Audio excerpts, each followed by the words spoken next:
conhecido e o desconhecido, o entrechoque das ideias, o caos, a ordem. Como que nós construímos os nossos mapas?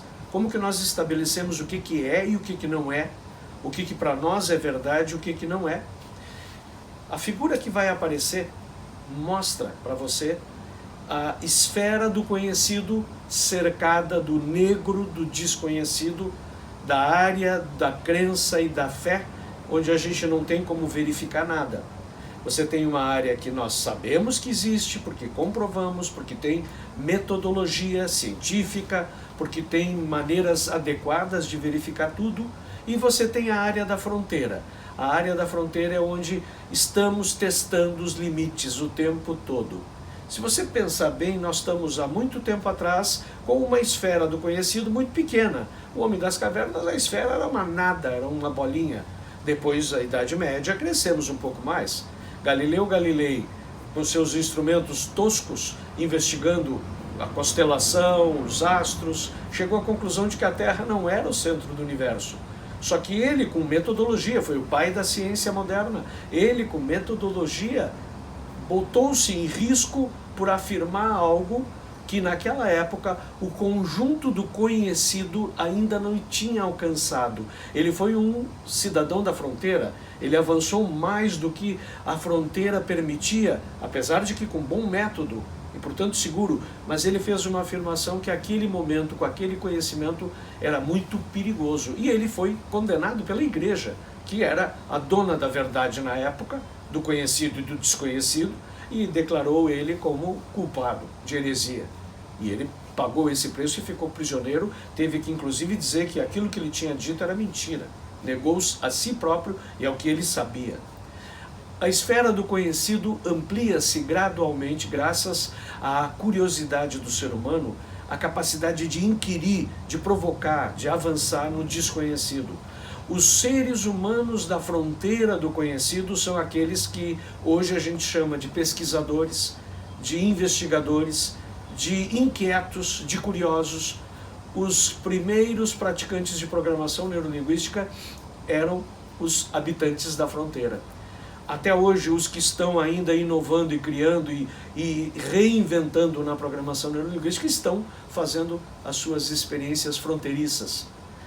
Graças a isso, nós estamos expandindo essa área do conhecido e estabelecendo padrões, normas consistentes, com verificações, com fatos, que nos dão mais estabilidade, que é o que todo mundo busca para poder produzir de um jeito mais consistente e melhor, com previsibilidade. E se a gente fica fora da fronteira, se a gente fica nessa área escura, na área onde a gente chama fé e crença, a área do desconhecido. Bom, a área do desconhecido é um problema, porque não há nenhuma responsabilidade de comprovação, não há nenhuma responsabilidade de verificação, e qualquer afirmação é válida, porque não tem consequência, e mesmo que não tenha, também ninguém vai verificar se tem ou não. Esta é a área perigosa, é a área onde os charlatões estão, é a área onde os vigaristas estão, é a área onde os manipuladores de cabeças estão, e é a área onde tem mais gurus, é a área da autoajuda, é a área dos pensamentos mágicos, é a área do processo de pensamento mágico. E pensamento mágico é pensamento mágico, ele não produz resultados necessariamente. Pode ser que algum resultado aconteça aleatoriamente, casuisticamente, como o efeito placebo.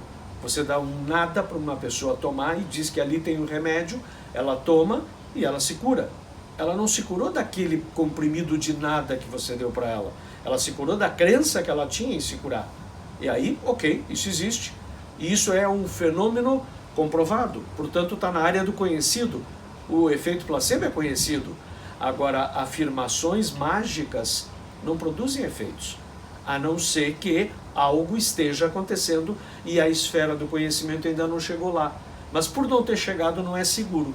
Então, quem habita nessa área da crença e do desconhecido e quem procura soluções nas crenças e no desconhecido está entrando numa área muito instável, muito perigosa e provavelmente vai se tornar um trouxa. É mais um trouxa dos muitos que estão procurando soluções na área mágica.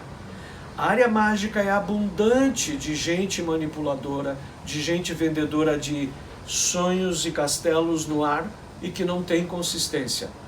O mundo do coach, que é um mundo bastante conhecido de todos, o coaching é uma ferramenta que foi criada para a área do conhecido, dentro da esfera do conhecido. Trabalhar com dados, trabalhar com planejamento, trabalhar com recursos existentes, trabalhar com os fatos que a pessoa enfrenta. Os coaches sérios, existem muitos, trabalham exatamente nessa área. Os coaches quânticos, os coaches holísticos, os coaches mágicos, os coaches que querem reengenharia genética ou cocriação, bom, vão me desculpar, a minha sincera opinião baseada em fatos. Essa turma está falando de coisas que não têm comprovação.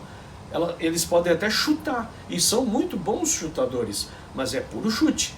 O coach com planejamento estratégico, com dados, esse tem consistência e esse produz resultados. Esse organiza a vida das empresas e das pessoas e dos executivos.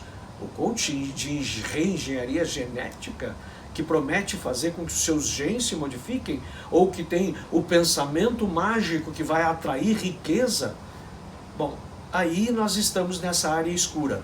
Nós vamos ter que esperar um pouquinho até que o conhecimento avance e verifique. E se for verdade, tem um sistema que vai ser absolutamente explicitado, que hoje ainda não é, por isso que está nessa área.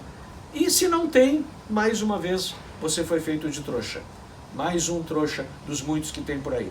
E aí eu vou dizer mais, a área do desconhecido tem muito mais consumidores, tem muito mais dinheiro e tem muito mais jeito de ganhar dinheiro dos trouxas do que a área do conhecido. A área do conhecido você tem que dominar o conhecido e você tem que produzir e oferecer o que é conhecido. Aí é menos gente, as pessoas preferem a mágica, elas pagam mais pela mágica, elas vão atrás dos gurus mais caros, onde vai mais gente, onde tem mais plateia, onde tem mais gente pulando nas cadeiras, onde tem mais barulho, onde tem mais música, porque ali tem a mágica, e elas querem mágica, elas não querem aquilo que é consistente. A área do conhecido é a área do pensamento racional, que é o melhor guia para o ser humano até hoje, sempre foi. A área da fronteira é fascinante. A área da fronteira é do pensamento criativo. Ali estão os nobres da humanidade, ali estão os valorosos da humanidade. Aqueles que dão a sua vida, colocam o seu prestígio e a sua cara para bater, e estão arriscando as suas carreiras, as suas famílias, o seu patrimônio, porque eles tentam, eles investem, eles botam dinheiro, eles botam energia para tentar buscar a resposta que a fronteira oferece, que é beliscar o desconhecido com metodologia, para verificar o que tem além, que nunca ninguém foi. Será que tem algo que nunca ninguém viu? Como que eu posso organizar esses elementos que estão caóticos, dispersos, ainda não muito bem estudados, de uma forma organizada, que possa ser verificada e comprovada e replicada? Método científico, organização de dados, estudo dos dados, atenção, curiosidade e absolutamente compromisso com a verdade ou o mais perto do que a verdade pode nos oferecer. Esse é o cidadão da fronteira. Esse é o coach está lá também, o coach sério. Esse é o praticante de PNL, o praticante de PNL séria, porque tem muito praticante de PNL que está no campo da mágica, oferecendo e fornecendo soluções mágicas, como se o poder da mente fosse suficiente para resolver tudo. Ele é até o ponto que a gente consegue comprovar e organizar. E ele não é só pelo puro e simples pensar. Não é assim. Existe método. A gente estuda, a gente modela, e a gente aprende e a gente aplica. Esse é o processo que se faz de maneira séria a programação neurolinguística, o coaching e qualquer outro tipo de abordagem de qualquer outro tipo de ramo da atividade humana. Então, individualmente, você também tem a tua esfera do conhecimento, aquilo que você sabe, a teu respeito, e a teu respeito em relação ao teu mundo.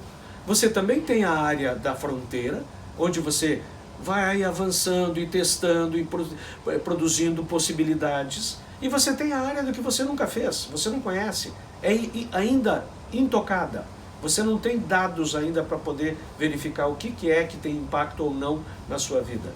A recomendação é, você quer ter motivação, você quer ter alegria na vida, você quer ampliar cada vez mais a sua capacidade, o seu conhecimento, a sua inteligência, se torne mais frequentemente um cidadão da fronteira, um investigador, um curioso, com método, evitando o puro e simples pensamento mágico, maluco. Se você ficar só no organizado, a tua vida vai ficar calma, você vai ter paz, você vai ter estabilidade, mas a motivação vai ficar mais baixa. Você não vai ter tanta gratificação, você vai usufruir o que você já sabe, o que você já fez e o que você já tem. É o que a maioria das pessoas chama de vidinha. Você vai levar a tua vidinha, mas não vai ter explosões de inovação. E se você, por acaso, adora, ou gosta, ou aprecia namorar com o desconhecido, independente do que está estabelecido ou não, independente de qualquer metodologia, simplesmente porque passou pela tua cabeça um pensamento louco, ou você é amigo ou frequenta um grupo de gente que tem gurus, enfim, que promovem esse tipo de pensamento, ok, você acabou de dizer que você adora ser trouxa. Você entrou no hall dos trouxas, você vai pagar por ser trouxa, e quando você se der conta, você vai dizer, puxa, como eu fui trouxa? Bom, mas aí é tarde, você já foi. Aí é melhor você então se organizar para deixar de ser daqui para frente.